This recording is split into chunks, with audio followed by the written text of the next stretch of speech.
To move a spreadsheet, click File. Next, select Move. Now navigate to the desired folder. Finally, click Move. A message displays stating the file has been moved to the new folder. Let's go to the Travel folder to confirm the file has been moved there. As you can see, the Travel file was successfully moved to the Travel folder.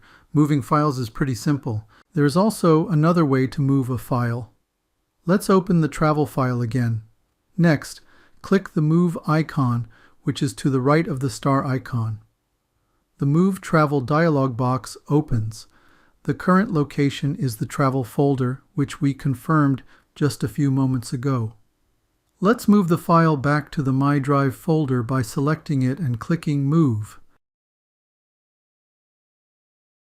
If we check the My Drive folder, we can see that the Travel spreadsheet has successfully been moved back.